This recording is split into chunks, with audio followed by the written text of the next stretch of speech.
Maybe. Sir George. Show me.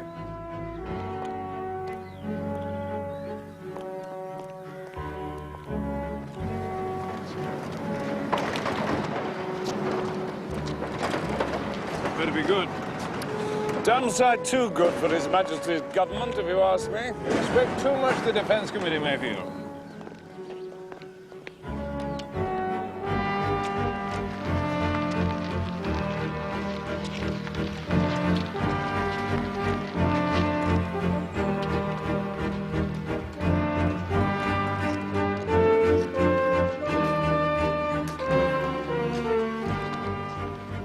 So this is it at last, is it? Mayfield Kestrel. Until we can think of a better name?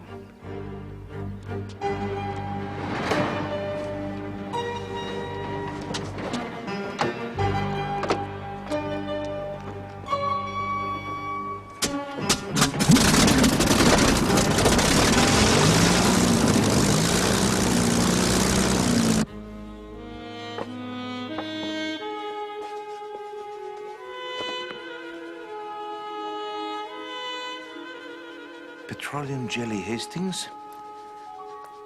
That is the secret. You rub it well in, and it will prevent the cracking, yes? How do you work out cubic what-you-call-ems? Comment? Cubic thingamies. How do you work them out?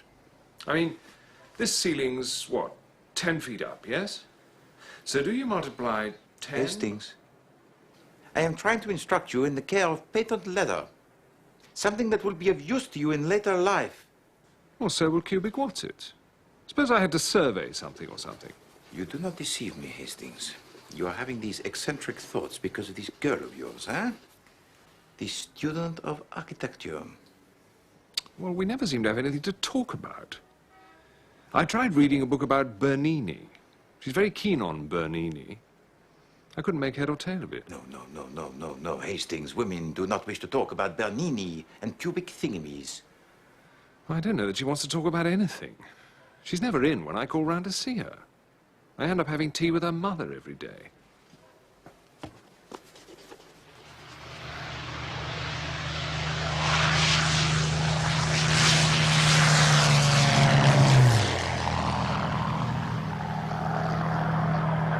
How does it compare with the Messerschmitt 109? More maneuverable.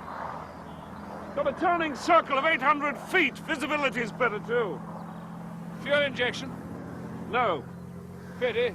PM's very keen on fuel injection. Yes, he's right, but we just haven't got a reliable system yet.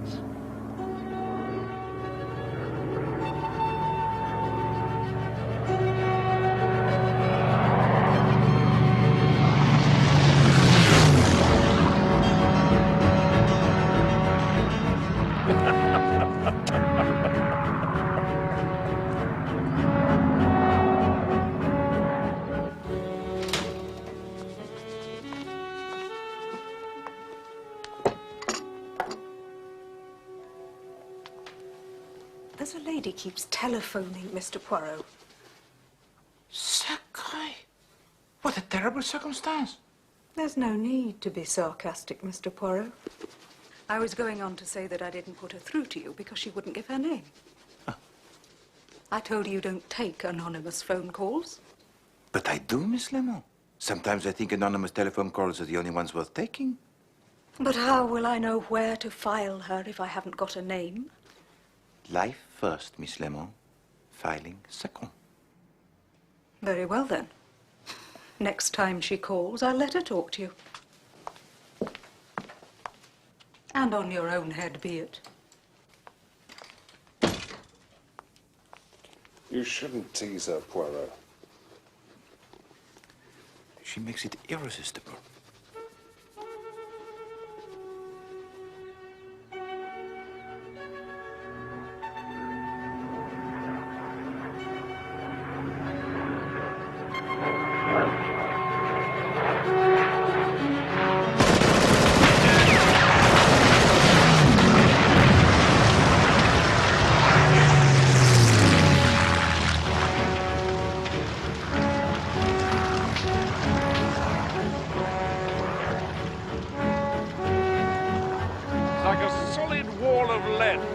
feet square, coming straight at you. The main spire must be tremendously strong to withstand the G-force of that turning circle. And the recoil from the gun. It's built up in layers, so the whole thing acts like a giant leaf spring. And we're still improving on it, too. But I can't go on pouring my own money into the Kestrel forever. You seem not to understand the position that the Defense Committee is in, Mayfield. They like you. Most of them are 100% behind you, but that Japanese business nearly brought the government down. One more scandal like that... There are no more scandals like that. You're saying they don't trust me. It's not a question of trust. Yes, it is. Very well, then. If they want me to prove to them that they can trust me, that's what I'll do. How do you mean? How will you do that? I've invited Mrs. Vanderlyn down for the weekend. Mrs. Vanderlyn? You mad? You've invited her down here? And before the weekend is out, I promise you I'll have hooked Mrs. Vanderlyn, reeled her in, and gaffed her. How? By using the plans of the Kestrel as a bait. You idiot! You can't go using top-secret papers like that. This is madness.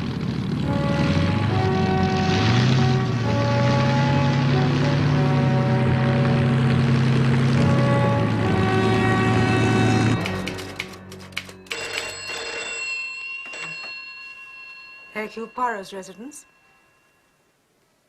Yes. What name is it, please? Hold on one moment, please.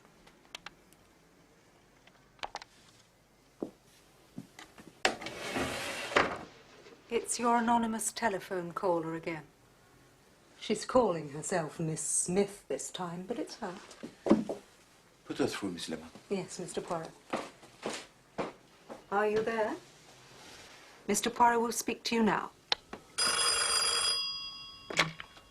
Hello. Monsieur Poirot? Yes, Miss Smith. I need to meet you, Monsieur Poirot. This is a national emergency. No, I can't come there. Somewhere where nobody will know us. I'm sure that can be arranged, mademoiselle. Where do you suggest?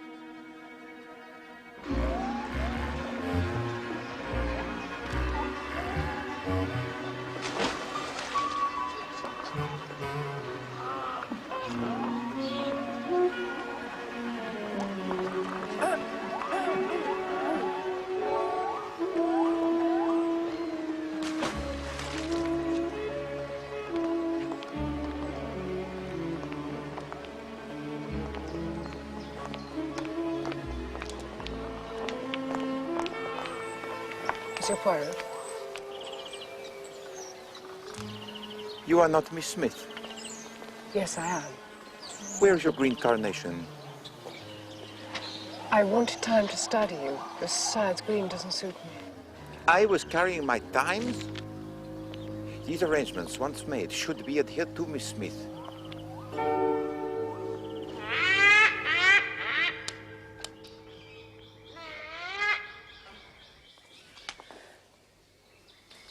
This is so difficult. My husband. Yes? My husband has invited a woman to stay this weekend at our house. No. Miss Smith, go no further. Poirot does not handle this type of work. No, you don't understand. This is a dangerous woman. I know that a man as distinguished in his field as you are wouldn't handle sordid domestic cases. There's more at stake here. I see. My name is not really Miss Smith. I am astounded. My name is Mayfield, Lady Margaret Mayfield. And who is Lord Mayfield? There isn't one. I'm only Mrs. Mayfield, really. But my father was an earl. And who is this dangerous woman you talk about? Mrs. Joanna Vanderlyn. Mrs. Vanderlyn is rumoured to have pro-German sympathies. There was a scandal 2 years ago with the young Marquis of Lowestoft. He shot himself. Yes, I remember. Mrs. Vanderlyn was involved? Yes. It was thought that he'd passed on to her certain secret information. I did not know that. It was kept hushed up as much as possible.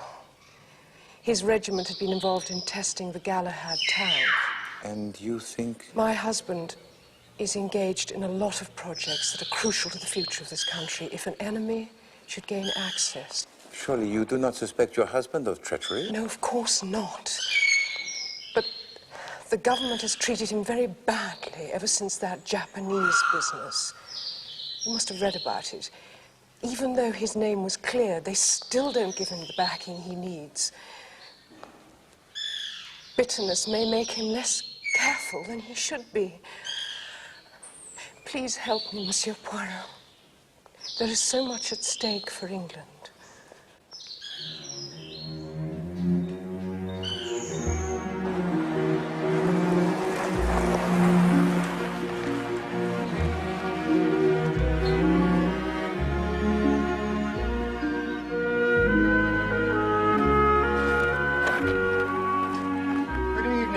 Carrington. Hello, Dawson. Where is everybody? On the lower terrace, Lady Carrington. We can only put our trust in the League of Nations. Pray for peace. Isn't that a rather peculiar thing for an arms manufacturer to do, sir? What is it Beverly Nichols calls you? Merchants of death?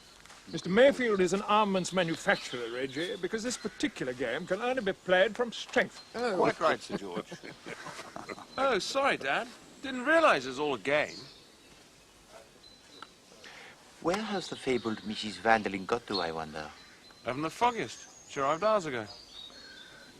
You've met her before? Not since I was a child. Please.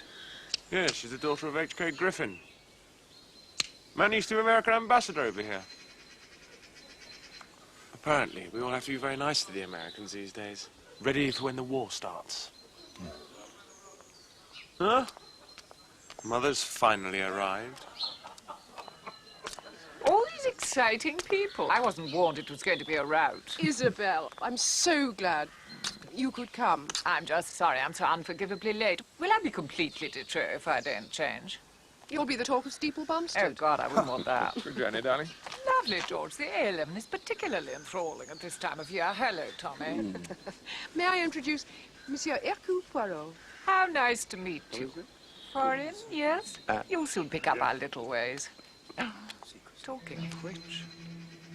Oh, how English. How very, very English. We've got some very American dry martinis mixed, if you'd like one. Oh, that would be wonderful.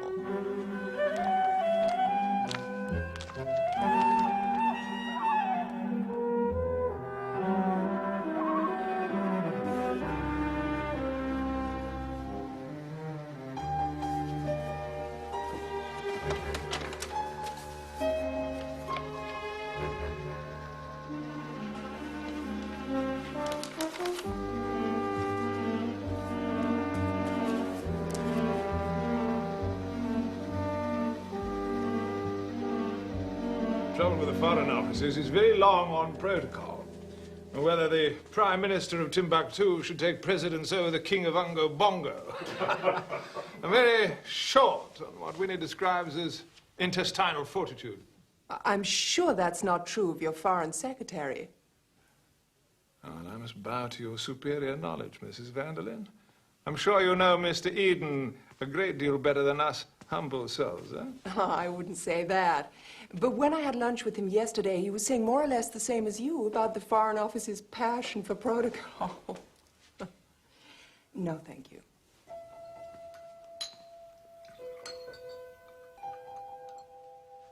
I refuse to let men waste their time drinking port for this bridge to be played. Sir George?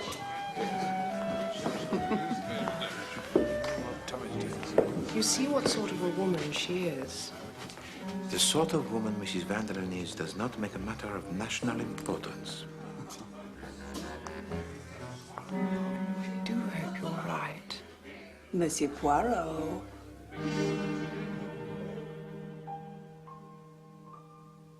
Actually, the whole European situation's rather like a bridge game at the moment.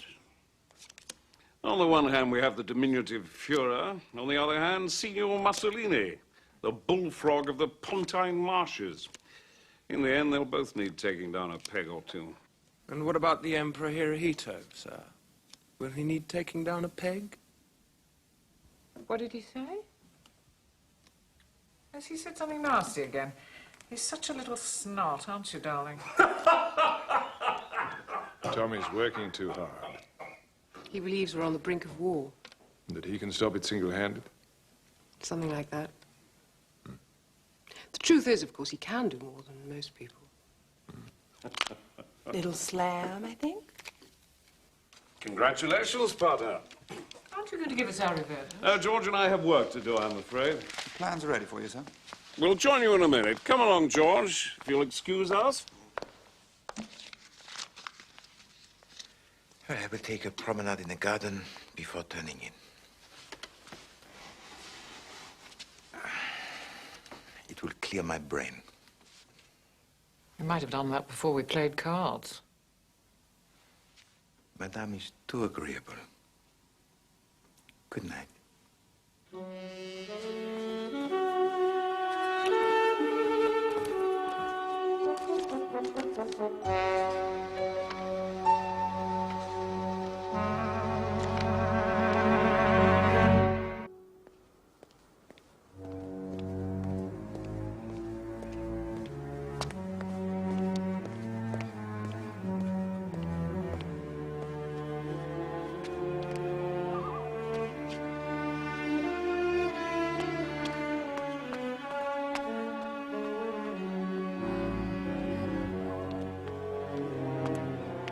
There you are, my friend. Why can't I stay at the house? That's what I want to know. Number one, Hastings, you are not invited. A pure oversight. Number two, I need you at this stage incognito and very nearby. Well, my incognito's gone for a start. Why? Why is this? Well, the pub's so crowded, I'm having to share a room. And you'll never guess who with. No, Hastings, I will not. Jap. With the Chief Inspector Japp? And the room has only got one bed. I wonder why the Chief Inspector Japp is here. You're not very sympathetic. We all have our troubles, Hastings. I would rather share a bed with the Chief Inspector Japp and 3 of his sergeants than to be partnered at the bridge with the Lady Carrington. Yes, I've been hearing about her from the chauffeur. Apparently Sir George is trying to get her to give up cards altogether. Yes, well, I'm very pleased to hear it, mon ami. She plays abominably. No, but she loses a lot of money at it. She's heavily in hock to moneylenders. Really? Hastings, try to find out for me, if you please, who asked the Chief Inspector to be here? That is most interesting.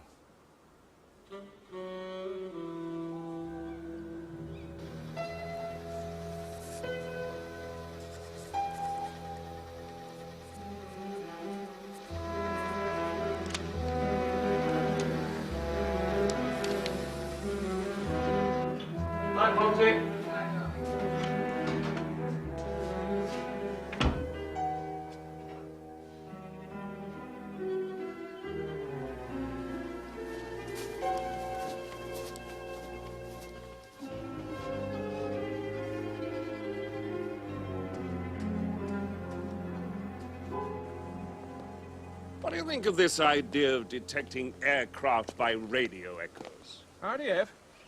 Feasible. We put a certain amount of money into research. How much money? Not going to tell you that. Oh, hello. I just came in to fetch my bag. Don't mind us. Good night again. Good night. Having that woman here is a mistake, Mayfield. No matter what your intentions are, do you no good. Do me a great deal of good when I get her put into Holloway prison. Ah, it's all nonsense. All this talk of trapping her. What was that? What? Someone ran across the terrace there. I didn't see anything. Anyway, how do you intend to trap her? Sure I saw something. Why do politicians treat everyone else like idiots? Probably because they voted for us in the first place.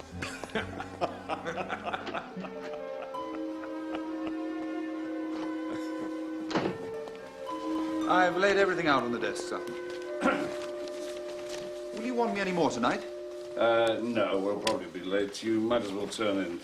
I'll lock these away myself. Right. Good night, Mr. Mayfield. Sir George. Just a minute.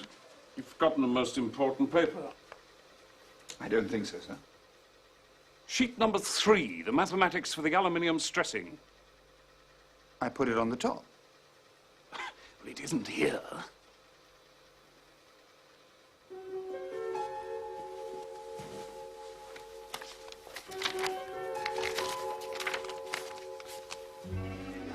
I don't understand. I put it here. I know I did. No, you must have made a mistake. It must still be in the safe. No, I put it there. I looked for it particularly and put it on the top. You mean to tell me it's gone? Who's been in this room? No one at all. Well, it can't just have vanished into thin air. Someone must have taken it. Can Poirot be of assistance? Finding the lost property is something of a profession of mine. What is missing? This is a matter of national security. I think we should alert Inspector Japp. Telephone him at the 3 Crowns, would you, Mr. Carlyle?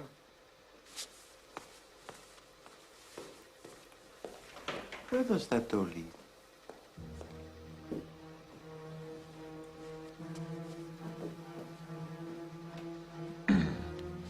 Well done. This wasn't meant to happen. But it was, you said. Not like this. She's turned the tables on us. Oh, my God, I knew it. I knew it. I told you not to play with fire. What am I going to tell the PA? Nothing for the moment. They mustn't panic.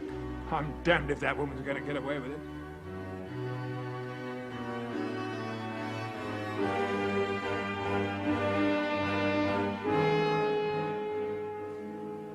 Monsieur Mayfield, forgive me. I do not wish to delve into the secrets. But please, can you give me some idea of what is on the paper? I don't know how closely you follow international events, Mr. Poirot, but Germany has just announced that she has parity with this country in the air. And so I understand. Yeah, well, what that means is that that piece of paper is perhaps our only chance of keeping our civilian population safe from aerial attack. Am I exaggerating? Not a jot. So the technical breakthrough, huh? And worth a considerable amount of money. Oh, money doesn't enter into it. Well, it might be some people, and in certain quarters. Traitors, you mean? Indeed. But anyone, me included, could knock on the door of the German embassy, and when I come out, I could be a rich man if I had these papers? Certainly. Monsieur Carlyle, before I went for my promenade in the garden, you volunteered to get the papers ready in here? Yes. And shortly after that, everyone else went upstairs to prepare for the bed? I presume so. I don't know. Yes, they did. Mrs. Vanderlyn came down again. Indeed. That's right. She'd forgotten her bag. Ah, the old gasp, huh? Oh, no, pardon. The old wheeze. To return for something you say you have forgotten. Quite. Monsieur Carlyle, after you had opened the safe and got out the papers, did you leave the study again even for a moment? No, not for a second. So, everyone else was upstairs preparing for the bed, except Mrs. Vanderlyn, who came down for her bag, and yet the plans are stolen. Monsieur Carlyle, do you still want to say you did not leave the study? I don't know what all this is about, Poirot. Carlyle has been my confidential secretary for 9 years. He has access to all my private papers. He could have made a copy of that sheet any time he liked, with no one being any the wiser. Why would he need to stage a rather clumsy robbery? Thank you, Mr. Mayfield. If Monsieur Poirot has any suspicions, I should like all my belongings searched. No, Monsieur Carlyle. I cast not the aspersions. It is a small problem merely, but a problem that will agitate the little gray cells most adequately.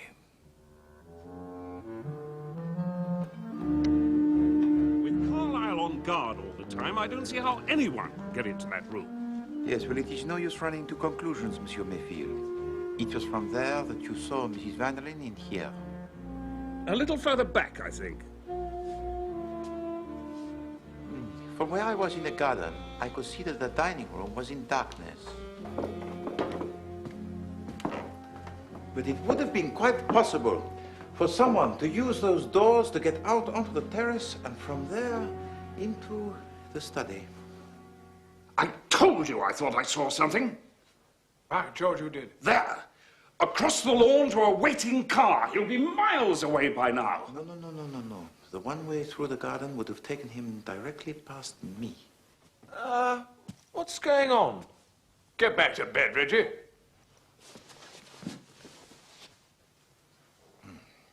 So an interesting situation. The only person who could possibly have stolen those most important papers is one of us. Or Mrs. Vanderlyn.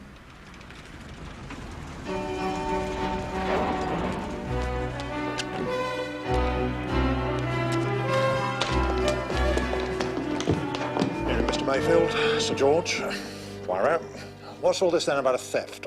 A very important secret paper has been stolen from my study, Chief Inspector. Right, lads, fan out. Whittaker, take the north end of the house. Dobson, the upstairs landing. Beales, the servants' quarters. It is not perhaps as simple as that, mon ami. Whoever stole this paper will not leave it lying around where we will find it. Leave this to the professionals, Poirot. Missing documents are an everyday occurrence to my lads. I'll bet. And who might you be? His son. Thought I told you to go to bed. Sorry, Chief Inspector. It's all perfectly simple, really. You see, we know who stole those papers. Indeed. George, I don't A guest think we in should... this house, a Mrs. Vanderlyn. Really? Oh, well... So I suggest we get straight up there and... Pardon me for asking, sir, but how precisely do we know this Mrs. Vanderlyn. Can't go into details now. A matter of national security. All you've got to do... George, I don't know that this is the right idea. Sorry, Mayfield. I know it's your house and all that sort of thing, but it's my pigeon now. Come on, chap.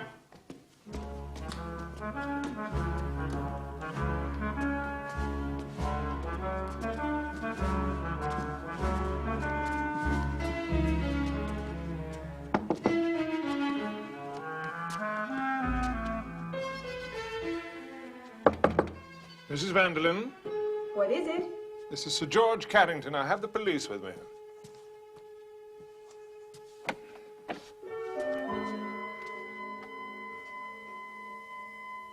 What do you want? I'd like you to get dressed, Mrs. Vanderlyn, and accompany me to the local police station. What are you talking about? If you just get dressed, madam. Damned if I will. What for? Some papers have been stolen from Mr. Mayfield's study, Mrs. Vanderlyn. And? If you could just get dressed, Mrs. Vanderlyn. Did you plan this, Mr. Mayfield?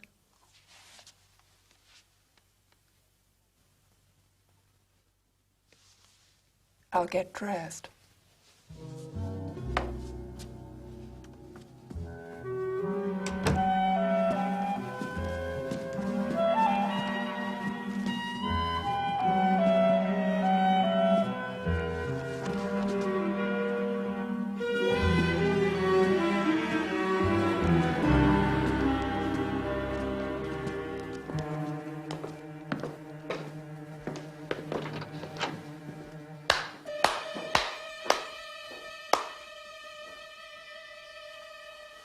You'll join us at the station, Mr. Mayfield?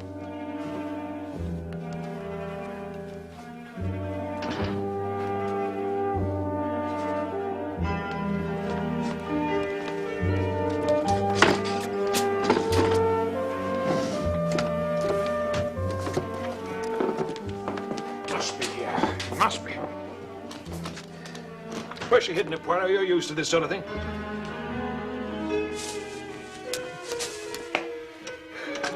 She's got it with her, that's what it is. They'll find it when they search her.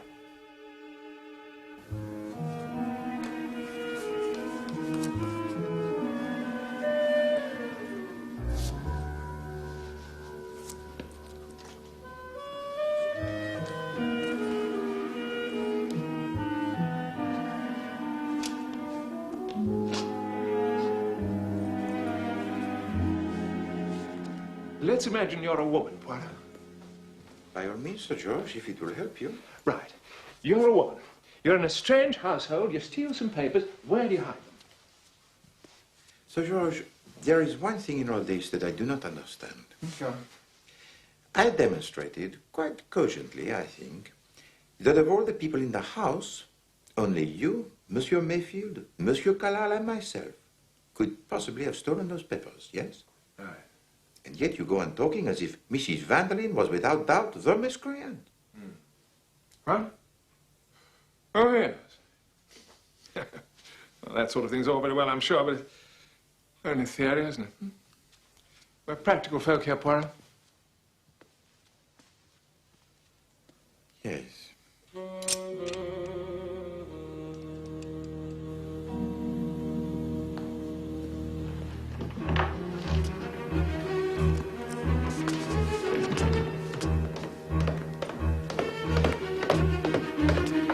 Nothing, sir.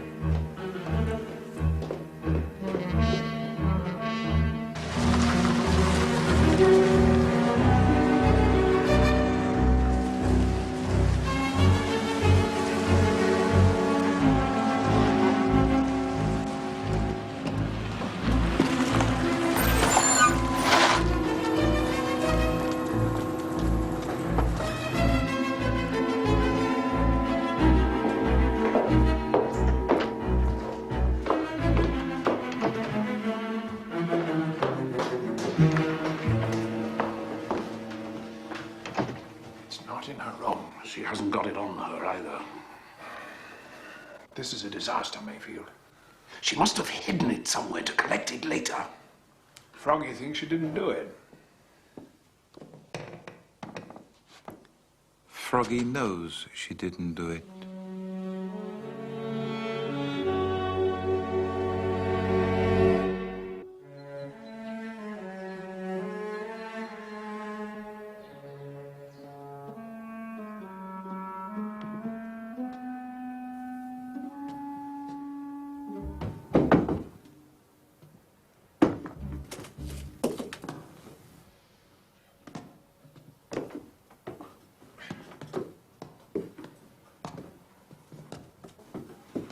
Anywhere you see the dust being disturbed, let me know. It's just one sheet of paper we're looking for, remember? Could be anywhere.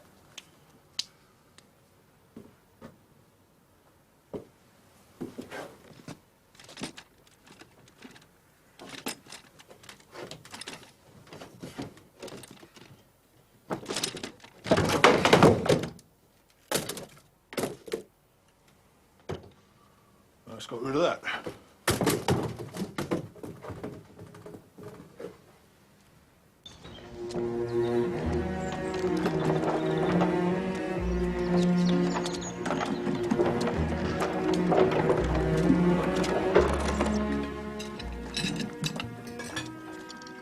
Poirot, my dear fellow, I promise you, you've never had anything like it. You know those boots he wears? Bang. The other one, crash. When he finally gets into bed, it's worse. Worse? He talks in his sleep. Now I've got you, young fella, my lad. Jab of the yard, strikes again. I thought I'd go mad. Every time I manage to drop off, he starts shouting. Stand back, lads, he's got a blancmange.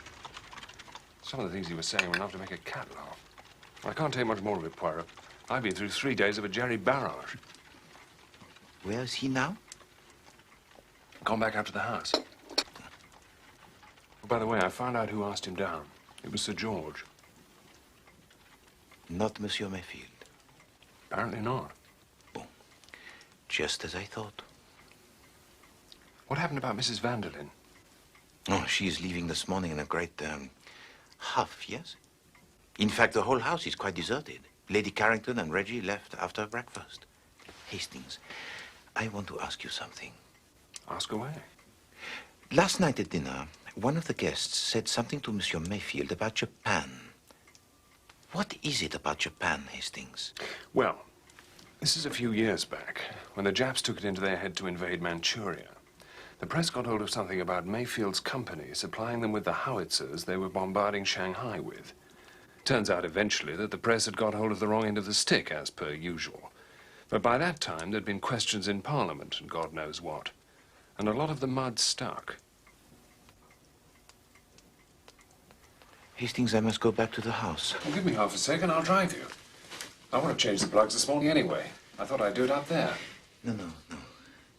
I need to walk. And to think.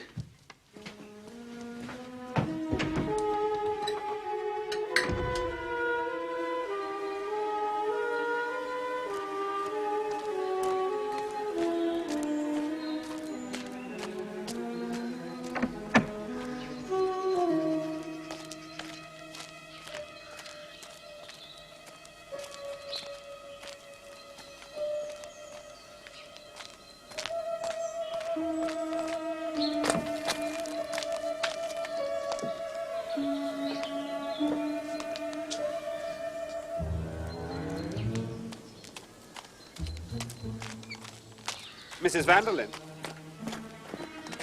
You left this behind. Thank you.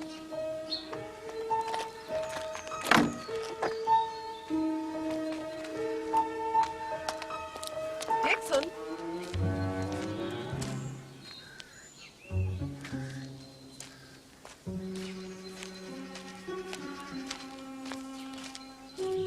Post this for her, will you? She'll only forget.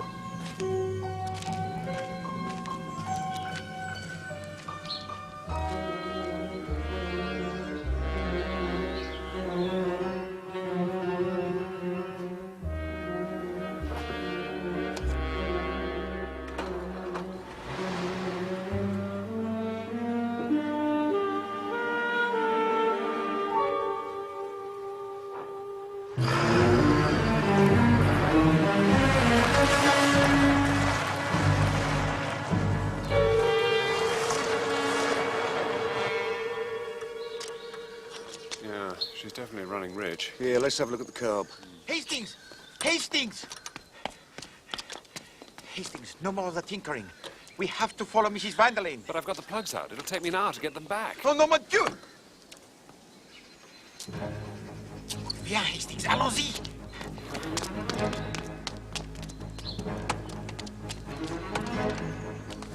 Hey!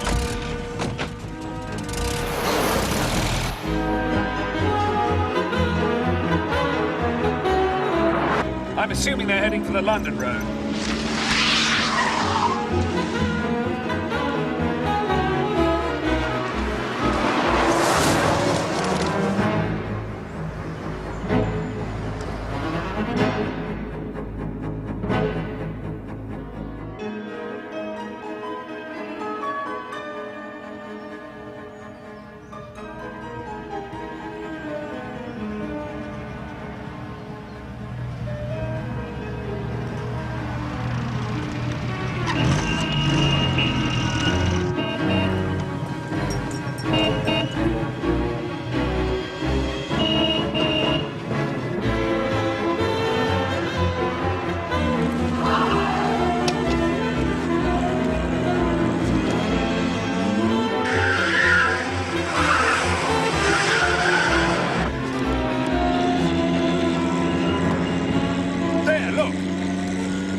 Not let them see us, Hastings.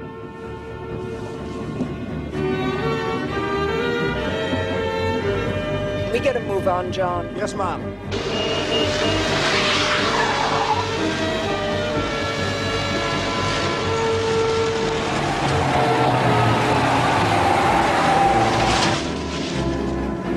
Damn! What is it? They should have turned left on the A11. Why is that, Hastings? Because that's the road to London. Where are they going then?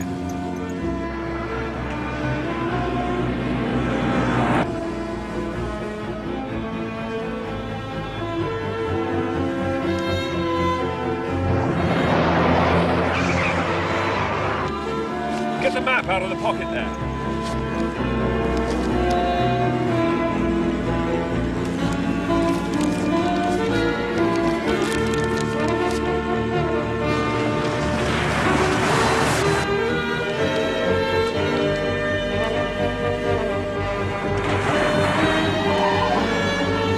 Hold tight.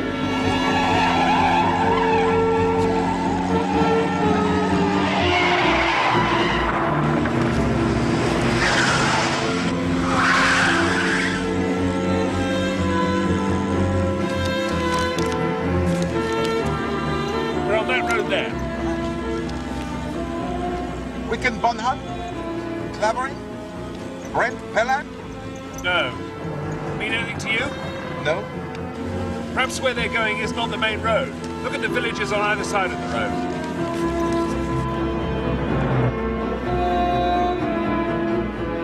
Hare Street? Buttingford? Wickling? Stocking Pelham? Throcking? No. The fellow I knew at the front had a place in Throcking. Right next door to the German ambassador's country house. Hastings. God. Can we get there before them? We can have a damn good try.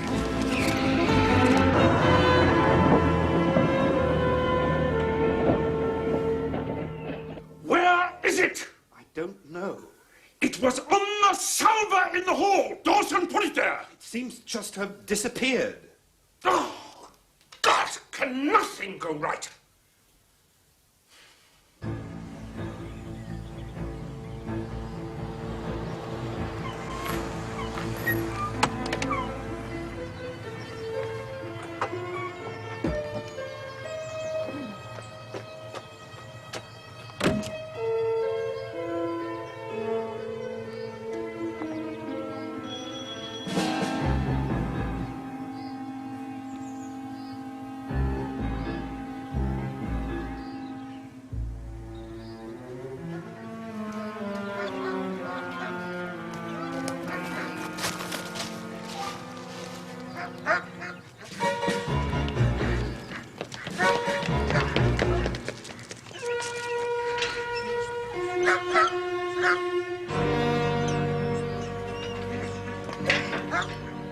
Good God, Poirot.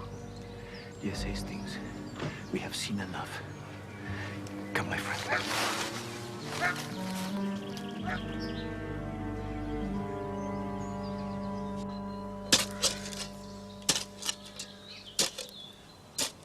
I wouldn't have thought you'd have hidden them there, sir. Have you got any better suggestions, Constable? No, sir. Poirot! You have to trust me, Margaret. I do trust you, Tommy. Everything you've worked for is at stake, though. It'll be all right. Who is it? Bonjour. What do you want, Mr. Poirot? I have come back to tell you that the plans have been safely delivered. Delivered? To the German ambassador. I'm sure Herr von Eckensdorff was very pleased. Tommy, what are we going to do? Also, Lady Margaret, I found this from one of your guests. It needed to be posted. Give me that. I don't want to read it. The address is probably a little cigarette shop or a newsagent, Monsieur Mayfield, huh? From which you can collect it at your leisure? No need to go into that, Mr. Poirot. Let sleeping dogs lie. No, Monsieur Mayfield. Between the husband and the wife, there should be not the sleepy dogs. I have no wish to read a letter belonging to one of my guests. Really?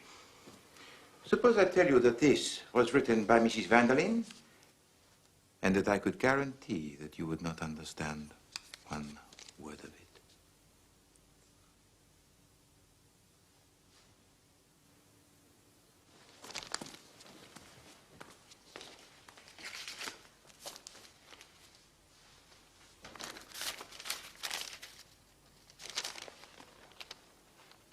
They're in Chinese.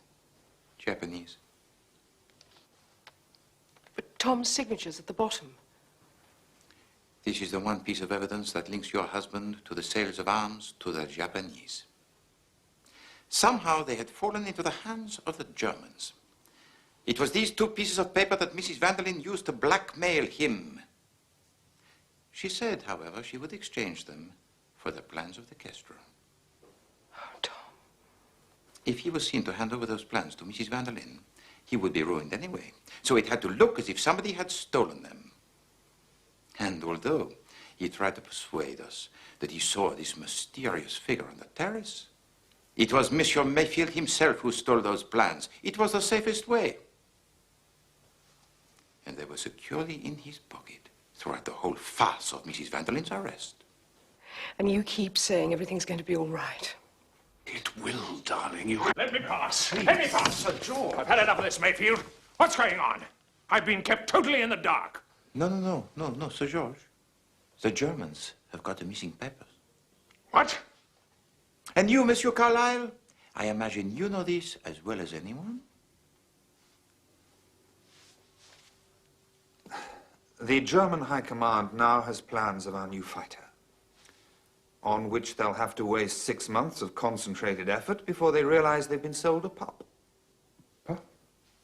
Pup? What's a pup? The little dog, Sir George. Little dog? Oh, pup. Sold a pup. The plans were doctored. The maths doesn't make any sense. But it'll take them a lot of work to find that out. Good God. You cunning old devil.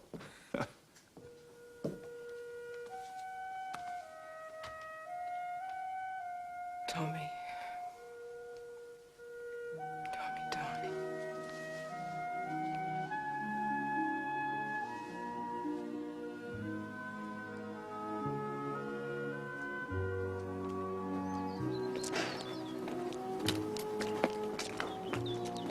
Goes against the grain, letting that Vanderlyn woman go scot-free. Ah, she will pay eventually, mon ami. For the moment, let her enjoy what she thinks is her triumph. If you ask me, it just shows the dangers of meeting anonymous women at the zoo. In you go, Jap. Well, Lady Margaret got what she wanted anyway. Her and Mayfield are all lovey-dovey again. Must be depressing for you when that sort of thing happens, eh, Poirot? What sort of thing? Well, everything working out for the best. Some married couple ready for a second honeymoon. Orphan children reunited with their parents. Yes, it is hard. But we must put on it a brave face, huh? And not allow cheerfulness to keep breaking through. Drive on, Hastings.